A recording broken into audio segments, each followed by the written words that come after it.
Hello, എല്ലാവർക്കും സുഖമല്ലേ? എനിക്ക് സുഖം തന്നെ. അതെ, ഇന്ന് എൻ്റെ ഒരു ദിവസത്തെ പണിയൊക്കെ കാണിക്കാമെന്ന് ഓർത്തു. രാവിലെ എണീച്ചു, പെരയൊക്കെ അടിച്ച് വാരാമെന്ന് വെച്ചു. ആദ്യം പെര അടിക്കാൻ തുടങ്ങുന്നതിന് മുന്നേ ഞാൻ കുടിക്കാനുള്ള വെള്ളം തിളപ്പിക്കാൻ വെച്ചിട്ടുണ്ടായിരുന്നു. അപ്പോൾ അത് തിളച്ചിട്ടുണ്ട്. അപ്പോൾ അത് വാങ്ങിയിട്ട് എനിക്ക് ചായക്ക് വെള്ളം വെച്ചിട്ടുണ്ടായിരുന്നു. അതിനകത്തേക്ക് പൊടിയിട്ടു. ബാക്കി പെര അടിക്കുമ്പോഴത്തേക്കും കലത്തിൽ വെള്ളം നിറയട്ടെ എന്ന് ഓർത്തിട്ട് കഞ്ഞിക്കുള്ള വെള്ളം പൈപ്പ് തുറന്നു വിട്ടു. അത്ര അടിച്ചപ്പോഴത്തേക്കും വെള്ളം നിറഞ്ഞു. അപ്പം ഞാനത് അടുപ്പയിൽ വെച്ചു. പിന്നെ ചായ ഞാൻ തളിച്ചിട്ടുണ്ടായിരുന്നു. അപ്പോൾ ചായ എടുത്ത് ഒഴിച്ചു. അപ്പോഴത്തേക്കും 4:30 കഴിഞ്ഞു. പിന്നെ പെട്ടെന്ന് ഞാൻ ഡ്രസ്സൊക്കെ മാറി ഹെഡ്ലൈറ്റൊക്കെ വെച്ച് എനിക്ക് നല്ല ചൂടിനെ ചായ കുടിക്കണം. പക്ഷേ ജസ്റ്റ് ഒന്ന് ഇറങ്ങിയായിരുന്നു. അപ്പോഴത്തേക്കും എന്താ ഇറങ്ങിയപ്പോഴത്തേക്കും ഓർത്ത് കത്തി തേച്ചില്ല. പിന്നെ കത്തി തേച്ച് കുറച്ച് സമയം പോയി. പിന്നെ ഞാൻ ഓടിപ്പിടിച്ച് തോട്ടത്തിലേക്ക് പോയിട്ടോ. നേരം 4:30 ആയിട്ടേ ഉള്ളൂ. പരപരാ വെളുത്ത് വരുന്നേ ഉള്ളൂ. ആദ്യത്തെ മരം വെട്ടി. അതിൻ്റെ ഇടയിൽ എന്തൊക്കെയോ പക്ഷികളൊക്കെ ചിലയ്ക്കുന്നുണ്ട്. എനിക്ക് പേടിയും വരുന്നുണ്ട് കേട്ടോ. ഞാൻ ഇത് പഠിച്ചു വരുന്നേ ഉള്ളൂ കേട്ടോ. വലിയ എക്സ്പേർട്ടൊന്നും ആയിട്ടില്ല, എന്നാലും കുഴപ്പമില്ല. ഡെയിലി ഇപ്പം 2 ഷീറ്റിനുള്ള വകയൊക്കെ ഉണ്ട്. അത്രേ ആയോളൂ. ഞാനത്രയും വെട്ടിയപ്പോഴത്തേക്കും നേരം പരപരാ വെളുത്തു. ഇനിയിപ്പോൾ ഹെഡ്ലൈറ്റിൻ്റെ ആവശ്യമൊന്നുമില്ല. അത്രയും വെട്ടിയപ്പോഴത്തേക്കും ഞാനൊരു കാഴ്ച കണ്ടേ. ബൈക്കിൻ്റെ മേലെ ഒരു ഇരട്ടത്തലിച്ച് ആ കണ്ണാടിയിൽ കുസൃതി കാണിക്കുന്നത്. അപ്പോൾ മൊത്തം വെട്ടി എല്ലാത്തിലും പാല് ചാടുന്നുണ്ടോ കറക്റ്റായിട്ടാണോ ചാടണേ നോക്കി നേരെ വീട്ടിലേക്ക് കയറി. ഇത്രയും ഒട്ടുപാല് കിട്ടിയെന്ന്. അപ്പോൾ ഇനി കത്തിയൊക്കെ പിന്നെ എടുത്തു വെക്കും. എന്നിട്ട് കുറച്ച് നേരം കെട്ടിയവനോട് കൊഞ്ചി.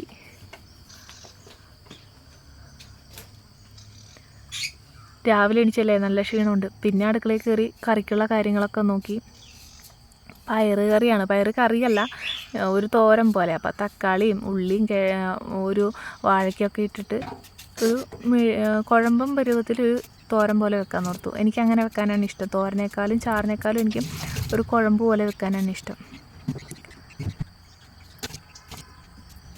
അരി രാവിലെ അടുപ്പയിലിട്ടുകൊണ്ട് ഇനി വാർത്താൽ മതി. ഇവിടെ പിന്നെ കടി വേണമെന്ന് നിർബന്ധമൊന്നുമില്ല. ചോറും എന്തെങ്കിലും ഒരു കൂട്ടം കറിയും മതി. പിന്നെ പാല് തിളപ്പിച്ച് വാങ്ങിയിട്ട് അതിനകത്ത് ചായക്ക് വെച്ചു. ഇവിടെ പാലും വെള്ളവും വേറെ വേറെ വെച്ചിട്ട് ആവശ്യമനുസരിച്ച് ഒന്നിച്ച് ചായ ആക്കി എടുക്കാറാണ് പതിവ്. ഗൈസ്, ഞാനിവിടെ എൻ്റെ കുഞ്ഞിൻ്റെ വീഡിയോ ആയിരുന്നു ഉൾപ്പെടുത്തിയത്. അതിന് ഷർട്ട് ഇല്ലാത്തതുകൊണ്ട് സ്ട്രൈക്ക് വന്നു. അതുകൊണ്ട് എഡിറ്റ് ചെയ്യേണ്ടി വന്നു. നേരെ പുല്ല് മുറിക്കാൻ ഇറങ്ങിപ്പോയി. അപ്പോഴത്തേക്കും ചേട്ടായി കുറച്ച് മുറിക്കുന്നുണ്ടായിരുന്നു. കണ്ട, നല്ല മുറിയാണ്. പിന്നെ ഞാനും കൂടെ ഇറങ്ങി. ഇപ്പം ഏകദേശം ഒരു 7:30 ആയിട്ടേ ഉണ്ടാവുള്ളൂ കേട്ടോ.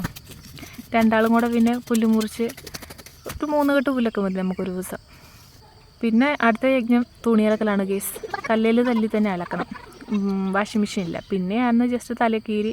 അപ്പോഴാണ് മുറ്റത്ത് നമ്മുടെ താമര മൊട്ട് വിരിഞ്ഞ് വരുന്നുണ്ട്. അപ്പം ഞാനൊന്ന് അതിൻ്റെ ഭംഗിയൊക്കെ നോക്കി ജസ്റ്റ് ഒന്ന് ഷോ ചെയ്ത് ഇറക്കി. പിന്നെ നേരെ അകത്ത് കയറി നമ്മുടെ കിളികൾക്ക് തീറ്റ കൊടുക്കാമെന്ന് ഓർത്തു. അപ്പോൾ ഇതാണ് നമ്മുടെ കാത്തുവിനെ കുറച്ച് നേരം എടുത്ത് കൊഞ്ചിച്ചു. അവനെ ഇച്ചിരി നേരം കയ്യിലൊക്കെ എടുത്ത് കളിപ്പിച്ചു. പിന്നെ നേരെ പോയിട്ട് എൻ്റെ മേക്കപ്പ് തുടങ്ങി ഗീസ്. മേക്കപ്പ് ജസ്റ്റ് ഒന്ന് കണ്ണെഴുതു, പിന്നെ ഒരു പൊട്ടും, അത്രയേ ഉള്ളൂ. എന്നിട്ട് സുന്ദരിയായിട്ട് എവിടേക്കാണ് പോണേന്നല്ലേ കാണിച്ചു തരാം കേട്ടോ. പിന്നെ ഒരു കൺമഷി, മേലെ ഐലൈനർ, താഴെ കൺമഷി. പിന്നെ മുറ്റത്തിറങ്ങി ഇന്നലെ വെട്ടേൻ്റെ ഒട്ടുപാലൊക്കെ എടുത്ത് വെയിൽ തരുമ്പോഴാണ് അതിലെ ബീന ചേച്ചി പോകുന്നുണ്ട്. ബീന ചേച്ചി എനിക്കൊരു ഫ്ലൈങ് കിസ് തന്നപ്പോൾ ഞാനും തിരിച്ചൊരെണ്ണം കൊടുത്ത്. പിന്നെ നേരെ പോവുകയാണ് ഗേസ്. എന്തിനാ തോട്ടത്തിൽ കാപ്പി പറിക്കാൻ. കാപ്പിയൊക്കെ പഴുത്ത് തുടങ്ങിയിട്ടുണ്ട് ഗേസ്. അപ്പം ആയതങ്ങ് പറിച്ച് വെക്കാമെന്ന് ഓർത്തു. നല്ല ഉറുമ്പുണ്ട് കേട്ടോ. ഇങ്ങനെ വാല് പൊക്കിയിട്ടുള്ള ഉറുമ്പില്ലേ, നമ്മുടെ നാട്ടിലതിന് വേറെ പേര് പറയാം, അത് ഞാൻ പറയുന്നില്ല. അപ്പോഴത്തേക്കും എൻ്റെ കയ്യും കാലും നിറയെ കൊതുക് കടിച്ച്. ഇവിടെ ഉള്ളത് ഞാൻ സ്ട്രൈക്ക് വരാതെ ഒന്ന് എഡിറ്റ് ചെയ്തു. പിന്നെ അങ്ങനെ എല്ലാ കാപ്പികളും പഴുത്തമൊക്കെ അത്യാവശ്യം കണ്ടത് നോക്കി ഞാൻ പറിച്ചു. എല്ലാവരുടെ അടുത്തും കാപ്പി പഴുക്കാനായിട്ടുണ്ടാവില്ലേ. ഇവിടെ കുറേ പേരുടെ അടുത്തൊക്കെ പഴുത്തു. പിന്നെ ആ ഒരു മരത്തിൽ കഴിഞ്ഞ് പിന്നെ അടുത്ത മരത്തിലേക്ക് എല്ലാം കൂടെ തൂത്ത് പെറുക്കി പോവുകയാണ്. എന്ത് കഷ്ടമല്ലേ, ഒരു വീഡിയോ ചെയ്ത് അത് എഡിറ്റ് ചെയ്ത് അപ്ലോഡ് ചെയ്ത് കഴിയുമ്പോൾ സ്ട്രൈക്ക് വരാമെന്ന് വെച്ചാൽ എത്ര വ്യൂ മണിക്കൂറൊക്കെയാണ് പോണത്. എല്ലാവരും എന്നോടൊന്ന് ക്ഷമിക്കുക. 10:40 എന്നിട്ടും നിലത്തൊന്നും നിൽക്കാൻ നേരമില്ല.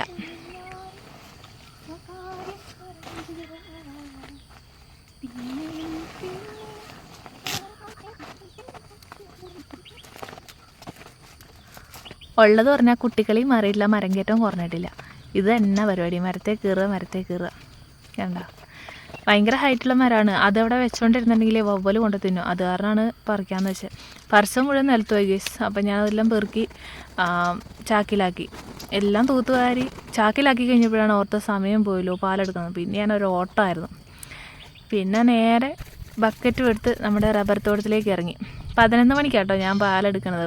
ഒഴിക്കണം, ഞാൻ ശരിക്കും പറഞ്ഞാൽ ഒട്ടുപാലാക്കാൻ മാത്രമാണ് നോക്കിയത്. അപ്പോൾ ഇച്ചിരി പാലുണ്ടെന്നാൽ പിന്നെ ഒഴിച്ചേക്കാൻ നിർത്തും. അപ്പം കൃത്യസമയമൊന്നും നോക്കുന്നില്ല ഞാൻ. അപ്പോൾ ഒഴിച്ചു, ആസിഡാണ് ഒഴിക്കുന്നത് കേട്ടോ. അപ്പം പിന്നെ വൈകുന്നേരം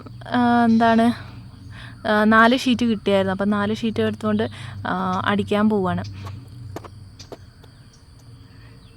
നമ്മുടെ വീടിൻ്റെ അവിടെ നിന്ന് കുറച്ച് ദൂരം പോകണം കേസ്, നമ്മുടെ അടുത്തൊന്നുമില്ല. അടുത്തുള്ള ആൾ വെട്ടാൻ തുടങ്ങിയിട്ടില്ല, മെഷീനൊന്നും റെഡി ആയിട്ടില്ല. അപ്പോൾ ഞാൻ ഇത്ര ഷീറ്റ് വെറുതെ ഉണക്കി കളയണ്ടല്ലോ എന്ന് ഓർത്തിട്ട് ഞാൻ കുറച്ച് ദൂരേക്ക് പോയി ഷീറ്റ് അടിച്ചെടുക്കാനായിട്ട്.